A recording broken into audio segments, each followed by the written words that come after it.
ಹೆಸರು ಕಲ್ಯಾಣಿ ಅಂತ. ಇನ್ನು 17 ವರ್ಷ. ಹೊಸಕೋಟೆಯ ಕಾಲೇಜೊಂದರಲ್ಲಿ ಸೆಕೆಂಡ್ PUC ವ್ಯಾಸಂಗ ಮಾಡ್ತಾ ಇದ್ಲು. ಅಂದ್ಹಾಗೆ ಚಿಕ್ಕಬಳ್ಳಾಪುರ ತಾಲೂಕಿನ ಇತಮಾಕಲಹಳ್ಳಿ ಗ್ರಾಮದ ನರಸಮ್ಮ ಮುನಿ ನರಸಿಂಹಪ್ಪ ಎಂಬ ದಂಪತಿಗಳಿಗೆ 2 ಹೆಣ್ಣು ಮಕ್ಕಳಿದ್ದಾರೆ. ನರಸಮ್ಮಳ ಅಕ್ಕನಿಗೆ ಮಕ್ಕಳಿಲ್ಲದ ಕಾರಣ ತನ್ನ 2ನೇ ಮಗಳಾದ ಕಲ್ಯಾಣಿಯನ್ನ ಹೊಸಕೋಟೆ ತಾಲೂಕಿನ ಗಿಡ್ನಹಳ್ಳಿ ಗ್ರಾಮದಲ್ಲಿ ವಾಸವಿರುವ ಅಕ್ಕನಿಗೆ ಸಾಕಿಕೊಳ್ಳಿ ಅಂತ ಬಿಟ್ಟಿದ್ರು. ಅವರು ಸಹ ಚಿಕ್ಕ ವಯಸ್ಸಿನಿಂದ ಕಲ್ಯಾಣಿಯನ್ನ ಚೆನ್ನಾಗೆ ಲಾಲನೆ ಪಾಲನೆ ಮಾಡಿಕೊಂಡು ದೊಡ್ಡವಳನ್ನಾಗಿ ಮಾಡಿದ್ದಾರೆ.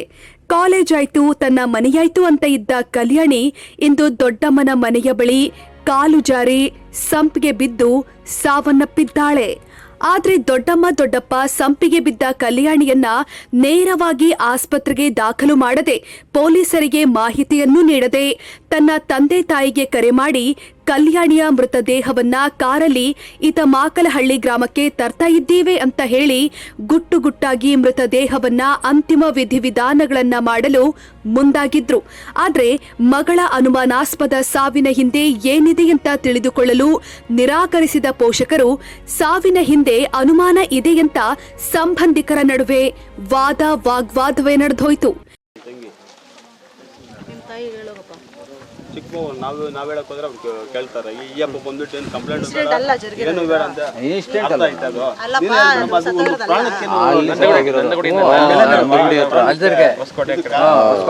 ನಾನು ಅದನ್ನೇ ಹೇಳ್ತಾ ಇರೋದು. ನಾನೇ ಹೋಗಿದ್ನಲ್ಲ, ಇವಾಗ ಆಯ್ತಪ್ಪ ಆಗಿದ್ದು ಗೊತ್ತಾಯ್ತಲ್ಲ. 5:30 ಟೈಮ್ ಹೊಟ್ಟೆಗೆ ಅನ್ನ ತಿಂತಿ ಎಲ್ಲಿ ತಿಂತ ಇದ್ದೇನೆ ಅನ್ನ ತಿಂದೆ ಹೋಗಿರೋದು.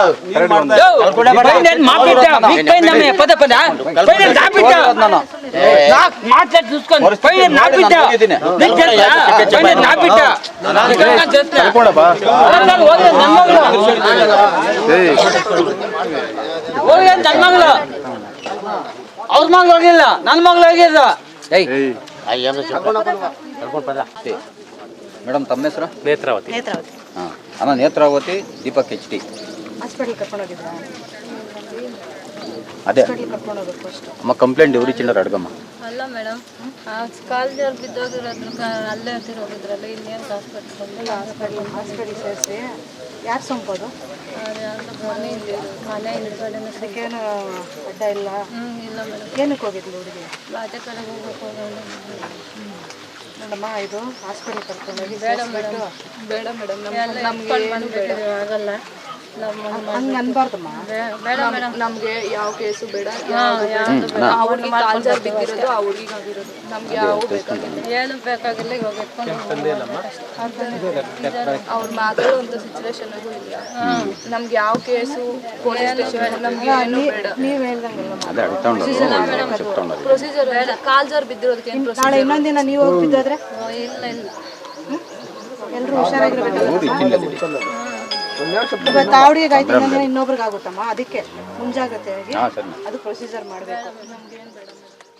ಇನ್ನು ಮೃತ ಕಲ್ಯಾಣಿ 17 ವರ್ಷವಾಗಿದ್ದು, ಮನೆಯ ಬಳಿ ಇರುವ ಸಂಪಿನಲ್ಲಿ ಹೇಗೆ ಬಿದ್ದು ಸಾವನ್ನಪ್ಪಿರಬಹುದು? ಅದರಲ್ಲೂ ಮರಣೋತ್ತರ ಪರೀಕ್ಷೆ ನಡೆಸದೆ, ಪೊಲೀಸರಿಗೆ ಮಾಹಿತಿಯನ್ನು ನೀಡದೆ ಗುಟ್ಟಾಗಿ ಅಂತಿಮ ವಿಧಿವಿಧಾನ ಮಾಡುತ್ತಿರುವ ವಿಚಾರ ತಿಳಿದ ಸಂಬಂಧಿಕರು ಚಿಕ್ಕಬಳ್ಳಾಪುರ ಗ್ರಾಮಾಂತರ ಪೊಲೀಸರಿಗೆ ದೂರು ಕೊಟ್ಟಿದ್ದಾರೆ. ಸ್ಥಳಕ್ಕೆ ಬಂದ ಪೊಲೀಸರು ದೂರು ನೀಡಿ ಮರಣೋತ್ತರ ಪರೀಕ್ಷೆಯನ್ನ ನಡೆಸಿ ಅಂದ್ರೂ ಕೂಡ ಮೃತಳ ಪೋಷಕರು ಸಾಕು ತಾಯಿಯ ಕಡೆಯವರು ಕೇಸ್ ಬೇಡ ಏನು ಬೇಡ ಅಂತ ಡ್ರಾಮಾ ಮಾಡಿದ್ದಾರೆ. ಆದರೆ ಪೊಲೀಸರು ಹೇಳುವಷ್ಟು ಹೇಳಿ ಕೊನೆಗೆ ಮೃತದೇಹವನ್ನ ಮರಣೋತ್ತರ ಪರೀಕ್ಷೆ ನಡೆಸಲು ಚಿಕ್ಕಬಳ್ಳಾಪುರ ಜಿಲ್ಲಾಸ್ಪತ್ರೆಗೆ ರವಾನಿಸಲಾಗಿದೆ. ಏನು 5:30 ಆಗಿದೆ. ನೀವೆಷ್ಟೊತ್ತಲ್ಲಿ ನೋಡ್ಕೊಂಡ್ರಿ? ನಾವು 6 ಗಂಟೆಯಲ್ಲಿ ನೋಡ್ಕೊಂಡ್ರಿ. ಯಾರು ಹೇಳಿದ್ರು? ನಿಮಗೆ ಗೊತ್ತಾಯ್ತಾ ಅಥವಾ ಯಾರಾದ್ರೂ? ನಾನೇ ನೋಡ್ಕೊಂಡೆ. ಯಾಕೆ? ಆಚೆಗೆ ಹೋದ್ನೆ. ಆಚೆಗೆ ಹೋಗಿ ಮನೆಗಿರಲಿಲ್ಲ, ಎತ್ತೋದ್ಲ ಮಗು ಅಂತ ಆಚೆಗೆ ಹೋಗ್ಬಿಟ್ಟು ನಾನು ಕಾಲು ತೊಳ್ಕೊಳಕ್ಕೆ ಹೋದ್ನಿ, ನೋಡಿದ್ನಿ ಬಿದ್ದೋಗಿತ್ತು. ನಿಮ್ಮ ಮನೆ ಹತ್ರ ಏನು ಕಾಲು ತೊಳ್ಕೊಳಕ್ಕೆ ನೀರ್ಲಿಲ್ವಾ? ಇತ್ತು, ಏನೋ ಇದ್ದು ಅಂತ ತೊಳ್ಕೊಳಕ್ಕೆ ಹೋದ್ರಿ ಬಿದ್ದು. ಓ, ನೀವು ಇಬ್ರು ಜೊತೆಲೇ ಹೋಗಿದ್ರಾ ಅಥವಾ? ಇಲ್ಲ ಇಲ್ಲ ಇಲ್ಲ, ಇಬ್ರು ಜೊತೆಲಿ ಹೋಗಿಲ್ಲ. ಫಸ್ಟು ಆ ಹುಡುಗಿ ಎದ್ದೋಗಿ ಆಚೆಗೆ ಹೋಗಿ ಯಾವಾಗೋ 5 ಗಂಟೆಗೆ ಎದ್ದುಬಿಟ್ಟು ಅಡುಗೆ ಮಾಡಿಬಿಟ್ಟು ಸ್ಕೂಲ್ಗೆ ಹೋಗೋಳು ಮಾಡ್ಕೊಂಡು ತಿಂದುಬಿಟ್ಟು ಬಾಕ್ಸ್ಗೆ ಹಾಕ್ಕೊಂಡು ಹೋಗೋಳು. ಇವತ್ತು ಹಂಗೆ ಮಾಡ್ಕೊಂಡಿರ್ತಾಳೆ ಅಂತ ಹೇಳ್ಬಿಟ್ಟು ನಾನು ಅಷ್ಟು ಲೇಟಾಗಿ ಎದ್ನಿ. ಎದ್ದೇಳೋ ಪಟ್ಟಿಗೆ ಹಂಗಾಗಿತ್ತು. ಅದ್ರೊಳಗಡೆ ಬಿದ್ದಿದ್ದಾಳೆ ಅಂತ ಹೆಂಗ್ ಗೊತ್ತಾಯ್ತು ನಿಮಗೆ? ನಾನು ಆಚೆಗೆ ಹೋದ್ನಲ್ಲ, ಆಚೆಗೆ ಹೋದ್ನಿ. ಹಿಂದೆ ಇದ್ದಿತ್ತಲ್ವಾ? ಮನ್ಯಾಗ ನೋಡಿದ್ನೆ, ಮನ್ಯಾಗೂ ಇರಲ್ಲ. ಆಮ್ಯಾಕ ಅವ್ರ ಮನೆಗೆ ಬೇರೆಯವ್ರ ಮನೆಗೆ ಹೋಗ್ತಾ ಇದ್ಲು, ಅಲ್ಲಿಗೆ ಹೋದ್ನಿ, ಕೇಳಿದ್ನಿ, ನೋಡಿದ್ನಿ, ಇರಲ್ಲ. ಆಮ್ಯಾಕ ನಾನು ತಡಿ ಆಚೆಗೆ ಹೋಗ್ಬಿಟ್ಟು ಹೋಗಿ ಎಲ್ಲನ ಯಾರಮ್ಮ ಇಲ್ಲದ ನೀವು ಅವಳೇನು ಕೂಗಣ ಅಂತ ಹೇಳ್ಬಿಟ್ಟು ಆಚೆಗೆ ಹೋಗ್ಬಿಟ್ಟು ಕಾಯಿ ತೊಳ್ಕೊಂಬರೋಣ ಅಂತ ಹೋಗೋಪಟ್ಟಿಗೆ ಇದ್ಲು. ಎಲ್ಲಿದ್ರು? ಸಂಪಾಗ ಯಾವ ರೀತಿ ಇತ್ತು? ಬಾರ್ಲು ಬಿದ್ದೋಗಿದ್ಲು. ಚಪ್ಪಲಿ ಎಲ್ಲಿತ್ತು? ಚಪ್ಪಲಿ ಮೇಲೇನೆ ಇತ್ತು.